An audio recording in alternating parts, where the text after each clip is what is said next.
And who's going to award the contracts? And Kushner lets Witkoff answer. I think it's going to cost a lot of money. What's a lot of money? The estimates are in the $50 billion range. It might be a little bit less. It might be a little bit more. Money raising, we think, is the easy part. We think that happens relatively quickly.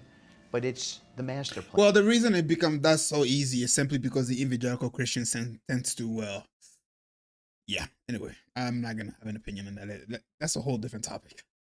And we're working with a group of people who have been working on master plans for the last 2 years. So there are plans already. Witkoff says there's been a plan in place for 2 years. There you go, ladies and gentlemen. Now you see why when Egypt warned Benjamin Netanyahu that the Palestinians were getting ready to attack on October 7th, they didn't do anything. Now you see why they didn't respond when the attack was happening for almost 6 hours. Now you see why the Hannibal Directive took place, so that way they can unalive even more Israelis to blame it entirely on the Palestinian. Now you see why the food is not making its way into Palestine. Now you see why they are literally doing target practice on children. This was all planned. Their whole entire idea was to completely annex the entire area. They want to get rid of the Palestinian any means necessary. They've had this thing planned from the get-go. This was never about, oh, we need to defend ourselves. This was never about that. These people had a goal in mind from the beginning. We need to get rid of these people no matter what. And here it is. They are telling us right in front of our own face, this is what we have planned.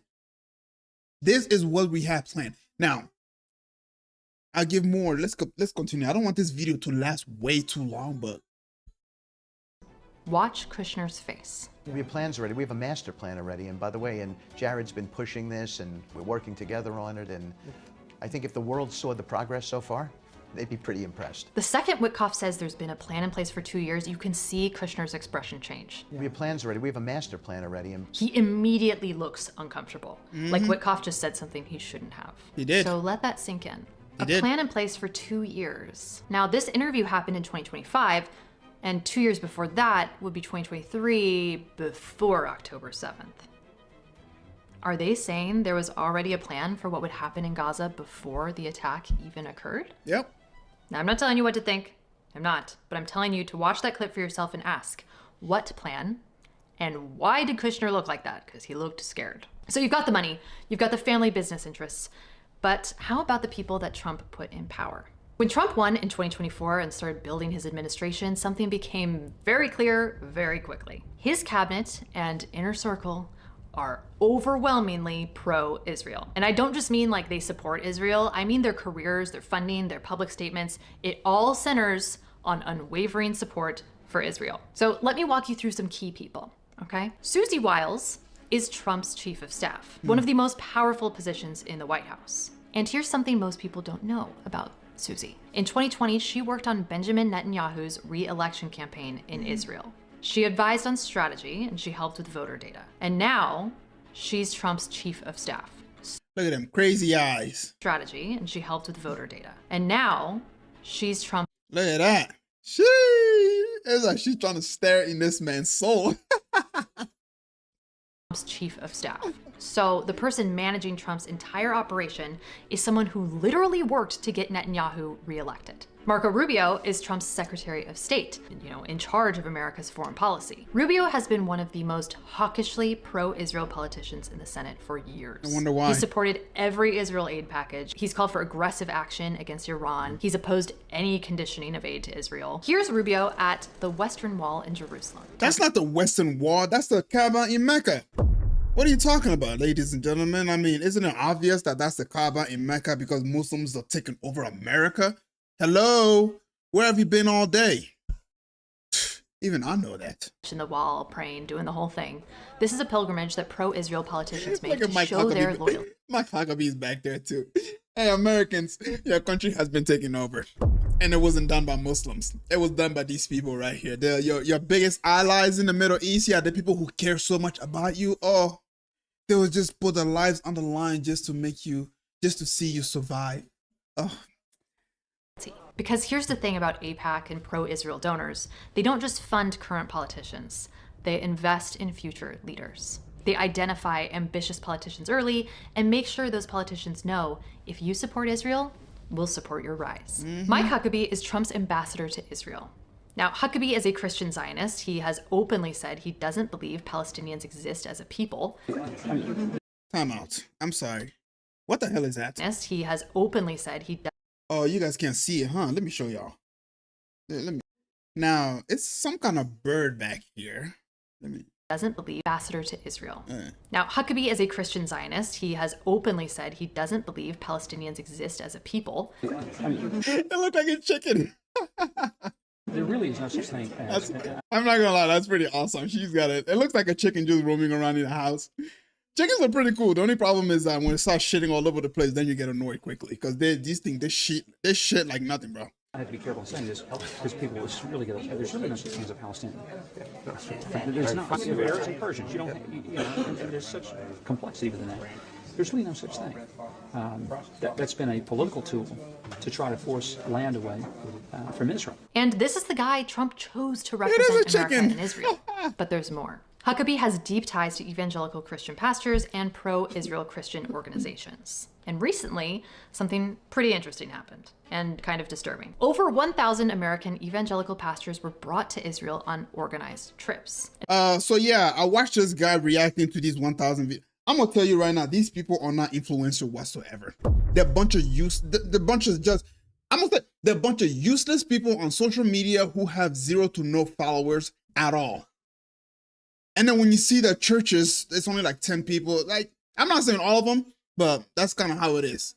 They're like, yeah. And the stated purpose was to teach them how to combat anti-Semitism within their churches. So it's just, I think, an extraordinary time for pastors to go to their pulpits and to speak with clarity and with boldness and to push back on the anti-Semitism, the bigotry that is being pushed toward Jewish people and toward the people of Israel. But what that like, my question is like, why do old people before, like, when they're so old and these people can barely walk and shit and stuff and pee, why do they feel the need to destroy the world before they die? I don't get that.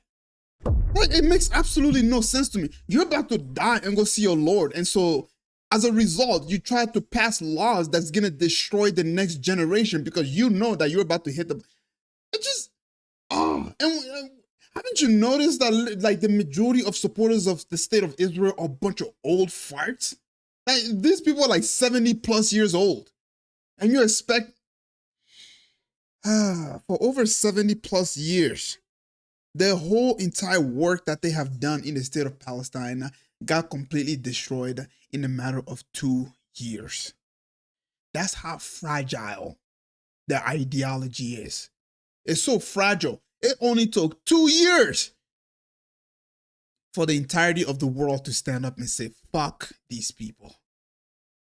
And so they like to walk around acting like they have everything under control. They don't. Why? Because of people like you and me who decide to react to videos like this and talk about situations like this that they're afraid of. That's why they're paying influencers $70K every single time they post something. That's why they're trying to speed everything up so quickly, because they know the world is sick and tired of them. They know that. And we need to continue pressurizing these people. We need to continue pressurizing Donald Trump to change his entire policy. Why? Because we can see that there's no future whatsoever if we continue supporting this state in the Middle East. We don't have a future. And the young people, they have completely lost faith in the state of Israel. All it takes is just one radical person to stand up like the mustache man in Germany, and then everything is going to be mayhem. Really means is teaching them how to frame any criticism of Israel as anti-Semitism. Teaching them talking points, teaching them how to influence their congregations to support Israel unconditionally. So this is a coordinated propaganda campaign aimed at American Christians. And Mike Huckabee has been involved in these efforts for years. So when you see megachurch pastors suddenly preaching about Israel from the pulpit, now you know why. Now, Mark Levin isn't technically in Trump's administration, but he's one of the most influential voices in conservative media, and his influence on Trump cannot be overstated. Not anymore. Mark Levin recently referred to Donald Trump as our first Jewish president. Our first Jewish president. But you see, they're all old. All of them. Let that sink in. Levin was gloating about all the pro-Israel policies that Trump has enacted. He was celebrating Trump's loyalty to Israel. And I also want you to look at how he held on to Trump. And these people do like Israel. Hold on. Yeah, literally, bro. When I saw that video, it looked like it was a threat. I'm not even kidding, bro. It literally looks like it was a threat. Look at this. And Like he's holding the chair to prevent himself from leaning in, bro. He's just like, like just pushing, bruh. he loves Israel too. Because I think that that was incredibly bizarre and like almost possessive. Right. It felt uncomfortable, like he was claiming ownership.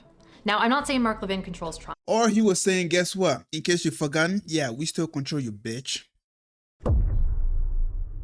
Yeah, in case you forgot about that. So make sure that you do exactly what we tell you, or else, well, we'll just see.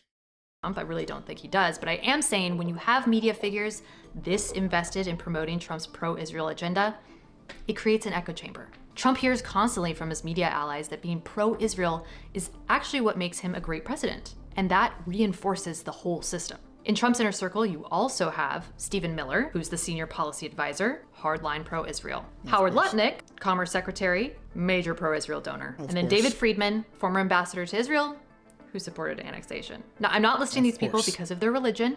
I'm listing them because of their policy positions and the influence they have. The point is, Trump's administration is stacked with people whose careers are built on supporting Israel. And if you're wondering why Trump's policies look the way they do, well, look at who's advising him. So we've covered money, family, personnel, and policy, but there's one more thing we need to talk about. And this one is a little bit uncomfortable. This could be an entire video on its own, honestly, but I want to hit the undeniable facts because there are documented facts about Trump's relationship with Jeffrey Epstein that raise questions, right? And people deserve to know what those facts are. And actually, this just became even more relevant because the Epstein files started being released this week. More documents are supposed to come out in the days ahead, seemingly just like trickling out, but this isn't ancient history.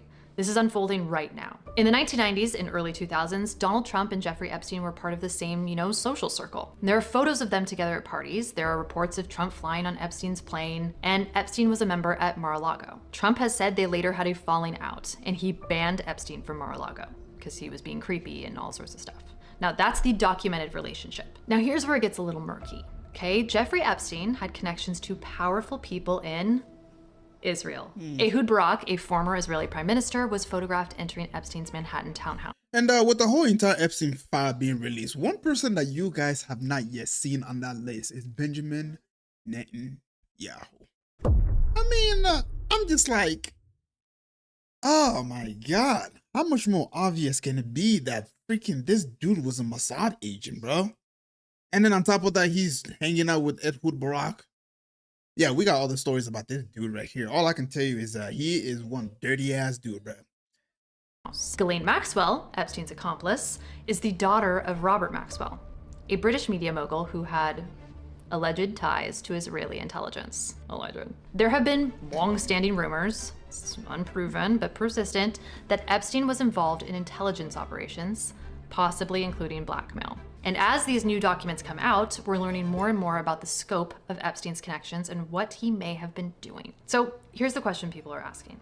Was Epstein part of an operation to gather compromising material on influential Americans? Yes. And if so, could that explain some of the strange, unwavering loyalty certain politicians show to Israel? Yes. Maybe? Now, I want to be very, very clear. There is no evidence that Trump was blackmailed, and I don't think he was. But the questions do exist, and given Epstein's connections, given Trump's relationship with him, given the documented intelligence ties, people are asking. And honestly, even without Epstein, the financial and family ties we've already covered are more than enough to explain Trump's Israel policy, right? Like, he's got a lot of reasons. But the Epstein connection does add, another layer of what if to an already complicated picture. And as more files come out, I'm going to be paying attention. So if you want me to do a deeper dive on the Epstein files and what they reveal about these connections, let me know in the comments, and I'll make that video eventually because there's a lot to unpack there. Probably multiple videos. Okay, so here we are. We've looked at the money, the family business, the administration, the policies, and the uncomfortable questions.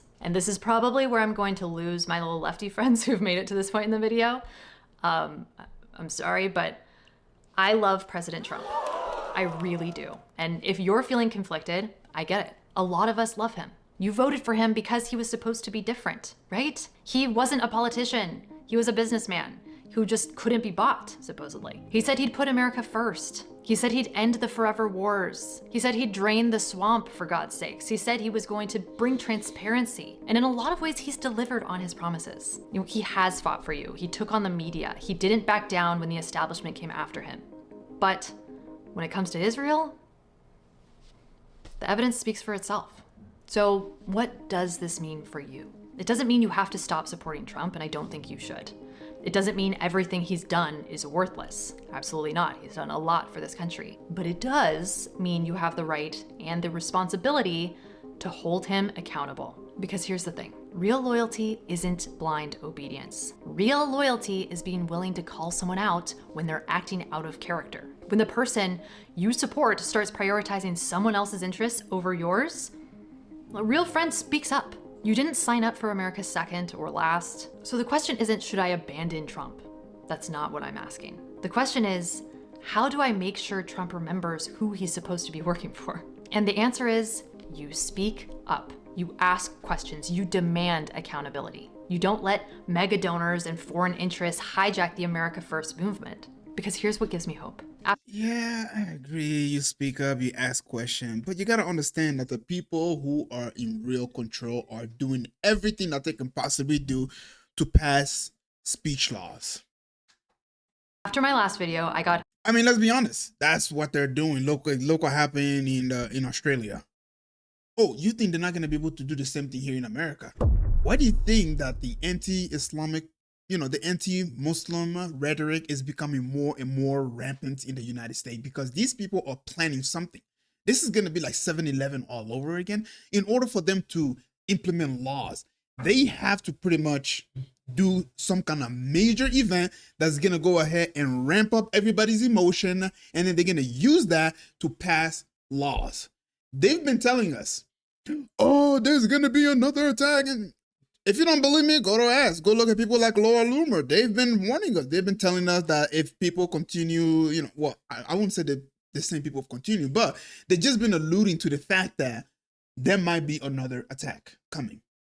And if you understand the history of 7-Eleven, you will understand that Benjamin Netanyahu warned in advance that, if the Al-Qaeda doesn't do something, if America doesn't do something about the Middle East, they're going to go ahead and, I don't know, maybe bring down the Twin Tower. Lord behold, a few years later, Twin Tower comes down. This is how they operate. In order for them to pass laws, in order for them to get what they want in a country or a state, all they do is create a massive false flag. And then, of course, they pressure the state of that country, the leader of that country, and say, hey, you have to pass this type of law. You have to make sure people don't say this type of stuff because it puts us in danger. AKA, look what just happened when you decided to accept this, when you decided to recognize the state of Palestine. If you can connect these dots, you are a sheep. That's all I gotta say. hundreds of comments like this. So people are waking up. Millions of ordinary Americans are asking these questions. And the fact that you're watching this video means you're asking them too. That's not disloyalty, that's not giving up on Trump, that's holding him to the standard that he set. Trump ran on America first. You have every right to ask, is this policy America first? Trump said he couldn't be bought. You have every right to ask, who's influencing these decisions? Trump said he'd drain the swamp. So you have every right to ask, is this swamp behavior that I'm seeing from you? And here's something really important. Just because you supported what someone promised doesn't mean they're owed your support forever. Politicians work for you, not the other way around. Trump set the standard, he made the promises, he created the expectations. And if he's not following through, your support isn't unconditional. Your vote, your donations, your energy, those were earned based on promises made. And if those promises aren't kept, voters will remember next time there's an election. And that's not a threat, that's accountability. That's how our system is supposed to work, right? And here's the beautiful thing about Trump, because I want to remind him of this. He does respond to his base. He's changed course before when enough people have pushed back. So if you love Trump, if you want him to succeed, then the most loving thing you can do is tell him the truth. Tell him we voted for America first, not Israel first. Tell him we support you, but we need you to fight for us. Tell him we're not anti-Semitic for asking why our money is going to a foreign country instead of Americans. Because at the end of the day, this isn't about hating Trump. It's about loving America. It's about wanting leaders, including Trump, who remember that their first duty is to the American citizens, not to mega donors, not to foreign governments, not to family business deals, to you. And the more of us who speak up, the harder it is to ignore. So share this video, send it to other Trump supporters who are kind of confused about this whole situation, and have the conversation. And remember, asking your leaders to prioritize America isn't anti-Semitic. Long-standing rumor. I did not mean to do that. But yeah, ladies and gentlemen, this video definitely deserves a like. If you are tired of my commentary, I mean, if you made it this far, what's the point of me telling you this? But yeah, this is her channel, by the way, if you want to go ahead and go subscribe to her. But one thing that I do want to say is I will give credit where credit is due. It's not only blackmail or the money that's getting Trump to do what he is doing in the Middle East. One thing that we need to understand is that the state of Israel is a rogue country with nuclear weapons. These people don't give two fuck about anybody's life whatsoever. Okay? And like I said at the beginning, if you don't do what they tell you, even if they don't have blackmails on you, they'll just be like, hey, FYI, you do know we got nuclear bomb, right? I mean, what do you think? Nobody has done any inspection. They're not gonna. We control those people. They're not gonna come and do any inspection. But if you don't do if you don't do what we tell you, we'll just go ahead and just drop it right here. You know what I mean? All in all. So, with that being said, if you made it this far, ladies and gentlemen, this video has gone on for a little bit too long. I'm probably gonna make 2 series, part 1 and part 2. If you watch both of them and you made it this far at the end, don't forget to leave a like and subscribe, and I'll catch you guys up in the next video.